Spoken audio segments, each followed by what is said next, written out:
So yes, thank you. Today I will present my master thesis, where I basically try to do this tool to help model checking GenServer systems easier. And but let's start with an example. Let's say we're junior programmers with the task to build a leader election algorithm. Now, the most simplest example that we can do is that we have 3 nodes, and one of the nodes will randomly time out. That's how we start the protocol. In this case, it's going to be the first node, N1. So N1 sends some vote requests to all other nodes, and all of them sends back a yes, you can be the leader. And once N1 gets the majority, it will send back, I'm the leader, and that's basically it. But what if 2 nodes time out at the same time? Because that could technically happen. Then we end up with this. And then it's going to be up to N3, the third node, to decide who's going to be the leader. So let's say that it will process the message from N1 first, and it will send back yes to N1 and no to N2. So N1 still gets the majority, including itself, while N2 is failed to get elected. So this is going to be our scenario for today. It's very, very simple.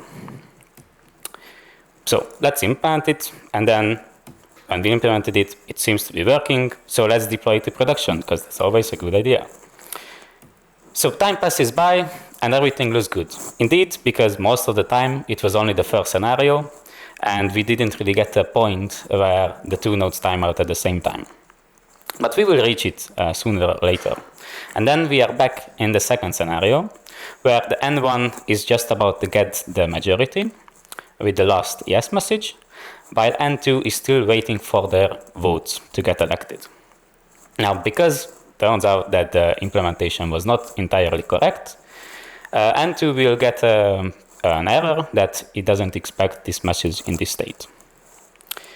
So this is the problem, and you can imagine that we can have much more complex systems with much more fine-tuned side effects or like little states. So how can I test all possible scenarios? What if the nodes can crash? What if messages can get lost? So overall, in these distributed systems, how can we test this in a reliable way where we can catch everything? And the answer might be to use formal methods. But how do we do that? For that, we need a formal model. That's the basic for everything, and we should map it to the implementation. Well, we can do this manually, but it's quite complicated, and you would need to know how the formal model works, and so on and so forth. Do we have any tools instead to do this instead of us? Well, for Elixir and Erlang, we have the Atom CRL2 or Mac-Erlang tools, for example. But these are quite outdated by now and still rather complex to use, and you need to understand them a bit. On the other side, it's also worth to mention, can we generate the implementation from the formal model? You still would need to write a formal model. But in this case, you would probably also need to write your formal model in a very specific way with a lot of constraints in order to be able to generate implementation. So overall, there's no modern tooling for this specific problem in Elixir and Erlang, where I was interested in. So instead, can we do something else? And this is the lightweight approach I was investigating. So let's say we have a high-level domain-specific language where we can specify these protocols. And then we can generate the implementation and the formal model. In this case, it's going to be the ProtoGen.ex tool where for the specification that generates Elixir code and the MCRL2 formal model, which is a formal specification language and toolset that combines process algebra with rich data types. And this is pretty popular for testing and analyzing distributed systems. Sorry. Okay. So, how do we write this specification in this case? Well, we have to think about state machines a bit. So this is why we have I drafted the state machine for the previous example. First, we will start out with the idle state, which will have one parameter that says, have we voted for some other nodes yet or not? And for the specification, we can start it like this. We will have an initial state that says start with the idle state with a parameter of false. And this is what we will do with the idle state. Now this is the syntax for the specification. It might be familiar because it's an embedded Elixir program. So the syntax is familiar, but the semantics are redefined with some Elixir Spark magic. But okay, let's continue. What do we do in the idle state? Well, we can receive vote requests that are encoded as 11 in this case on the top. So whenever we get a message from a sender where the condition holds, then we can do this. So we can check if we have voted for someone, and if not, then we send back an approve one to the sender, and we go back to the idle state with a parameter of true. Otherwise, we decline it and go back to the idle state without changing the parameter. We also need to support new leader messages. That's encoded as 12, and then we set just the label protocol done, which is going to be useful for the analyzing. Otherwise, we time out, and then if we time out, then we send 11 vote requests to all other nodes, and then we set the state to candidate state, which is going to have the parameters remaining messages and approves needed, and we set that accordingly when will be the point where it can get the majority. And in the candidate state, I won't go into much detail, but basically we need to support receiving vote requests and the last vote request, because if we get the last vote that we need, we will either move to the leader state or go back to the idle state. And also, we will also need to support vote requests and the new leader messages. And this is the two things that if we forget to add, then we are back in the state where I showed you before when we got the error. So let's see how this works. I have this Elixir file here, which is the DSL. And it has some configuration. For example, we don't allow cache here. And then we have we define a process called demo node with the parameter of all nodes, and we specify we will analyze 3 nodes running simultaneously, and then the protocol specification. So I have Elixir shell here. Yes, you should be. I hope it's. And then I'm just saying run the genx.main and genmcr2.main with this file to generate both the Elixir files and the mcr2 files. Then we got back OK, and then I can see that I have some new files. These two are the Elixir files, and then I have the mcr2. Let's take a look at the Elixir files first. So this is generated by the tool. This is an Elixir GenServer. If you know, we have the GenServer state that will contain what is the current protocol state and also the values of the variables.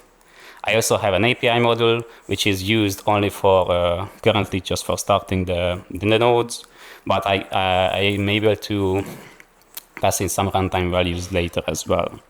So this is through the API module. And if I go back here, I should be able to start the 3 nodes in the localhost now, but they are communicating through localhost 3 separate windows. And I need to find which one timed out. Yes, so you can see that it's the second node now that timed out first. It broadcasted 11 to all the other nodes. It received 1 and 1, both approvals from the 2 nodes. Broadcasted 12 back, I'm the leader, and went to the state elected as a leader. In the other nodes, you can see that they received 11, sent back 1, and received 12, and they are also ended the protocol. So, looks good. I just had to configure it to run it, but everything else was generated. Let's take a look at the Elixir, the MCRL2 file as well. Well, this is the formal model. I also won't go into the detail here, but we have some, we also have the allow cache here, then some helper functions, and then all the processes that are basically from the protocol specification. What's more interesting is that I can specify mu-calculus formulas here to analyze these, and this one says basically eventually one of these states will be reached. So either all agreed on a new leader. This is a special done state that is combining all the protocol done labels, or either all of the 3 nodes are failed to get elected. This can happen if all of the 3 nodes time out at the same time. Again, not really won't happen probably in Elixir, but this is a state that is potentially possible. And then I have a script to utilize the MCRL2 tools to verify this property, and then it was quite quick. We got back through here at the bottom, if you can see. And then if I go back to the protocol specification and comment out one of the receive new leader clauses where we got the error in the example, and I quickly regenerate the MCRL2 file, run the same script again, and then we get back a false. So the property did not hold in this case. And also one of the other MCRL2 tools is to investigate the state space. This is just one execution path where the error happened. So we can see that we had 2 timeouts at the beginning, and then at the end, some of them was elected as a leader, and we still got a deadlock, which means they couldn't receive this new message. So, one question remains. How do I know that the implementation follows the behavior of the formal model? And this is actually one of the most interesting questions during this research or project was. But just very quickly, we defined a state machine, and that's why I already showed you the state machine. The state machine has some constraints, what messages can be received, and what are the state transitions between them. And then we have the data flow, which specifies what messages are sent in each state. As an example for the data flow, we have the if-then-else construct. And then the idea is that we break down the code into small syntactic chunks so we can compare the semantics more easily. So in this case, we can see based on the semantics of the if-then-else in the 2 different languages that they behave the same way. I have to say, though, that this is currently just a proof of concept. We implemented three protocols so far. A very simple addition protocol just to send 1 number to a server and return +1. We implemented the 2-phase commit protocol, which is a protocol used in distributed databases, for example. And then we have a more complex leader election protocol that was based on the draft consensus algorithm. This is one big part of that bigger algorithm. That just takes more time to analyze and stuff like that, because we still have the problem of state space explosion. And now currently I would be much interested to see what would you use a tool like this for, and then we can talk about what do we need to do to move forward, and what would be the next steps. Because what can we do currently? We can specify basically any algorithm that contains these simple instructions. So if then else, message sending, timeouts, and so on. We also have non-deterministic choices because I think they are very interesting in this context. And these in Elixir are not randomized. We are able to pass in these values from the user or through the API model runtime. Then, as you can see, we can use all of the MCRL2 tools and features out of the box, and there are a lot of tools for this. And we can analyze the system in different environments. So we can set what happens if the nodes can crash. We can analyze if the protocol works the same way or fulfills its purpose if the messages are lost or delayed. Yeah, the tool is available at my GitHub page. Also, you will find the paper there and some more info. So you are welcome to check that. And otherwise, that was it. Thank you so much. And I want to thank DTU University and my supervisors for the help. Thank you. Interesting, very interesting. If I may ask, how long have you been working on this project? You said it's a thesis project. Yeah, it was a thesis, so 5 months-ish, yes. Okay, interesting. So you were able to prototype in 5 months.